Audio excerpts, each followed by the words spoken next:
പന്തീരങ്കാവിൽ നവവധുവിനെ വരൻ മർദ്ദിച്ച കേസിൽ പോലീസ് വധശ്രമത്തിനു കൂടി കേസെടുത്തു. വധുവിന്റെ വീട്ടുകാർ നൽകിയ പരാതിയുടെ അടിസ്ഥാനത്തിലാണ് വധശ്രമം കൂടി ഉൾപ്പെടുത്തിയത്. കൂടാതെ ജർമ്മനിയിൽ ജോലി ചെയ്യുന്ന രാഹുൽ വിദേശത്തേക്ക് കടക്കാതിരിക്കാനുള്ള മുൻകരുതലും പോലീസ് സ്വീകരിച്ചിട്ടുണ്ട്. പന്തീരങ്കാവിൽ നവവധുവിനെ വരൻ മർദ്ദിച്ച സംഭവത്തിലാണ് പോലീസ് വധശ്രമത്തിന് കേസെടുത്തത്.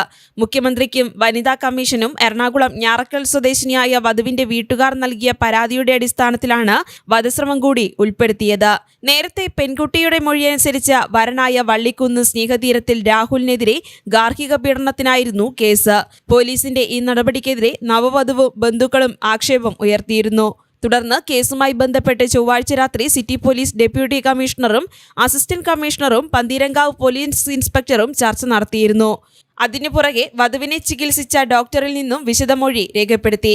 അതിനുശേഷമാണ് വധശ്രമം കൂടി ഉൾപ്പെടുത്തി കേസ് കൂടുതൽ ബലപ്പെടുത്തിയത്. വരനായ രാഹുൽ നിലവിൽ ഒളിവിലാണ്. ഇയാളെ പിടിക്കുന്നതിനു വേണ്ടി പോലീസ് അന്വേഷണം ഊർജിതമാക്കിയിട്ടുണ്ട്. കൂടാതെ ജർമ്മനിയിൽ ജോലി ചെയ്യുന്ന രാഹുൽ വിദേശത്തേക്ക് കടക്കാതിരിക്കാനുള്ള മുൻകരുതലുകളും പോലീസ് സ്വീകരിച്ചിട്ടുണ്ട്. ശനിയാഴ്ചയാണ് നവവധുവിന് വരന്റെ വീട്ടിൽ നിന്നും ക്രൂരമർദ്ദനവും മാനസിക പീഡനവും ഏൽക്കേണ്ടി വന്നത്. ഞായറാഴ്ച വധുവിന്റെ പിതാവും മാതാവും ഉൾപ്പെടെയുള്ള ബന്ധുക്കൾ വീട്ടിൽ അടുക്കള കാണൽ ചടങ്ങിന് എത്തിയപ്പോഴാണ് ക്രൂരമർദ്ദനം പുറത്തറിയുന്നത്. News bureau, Kozhikode.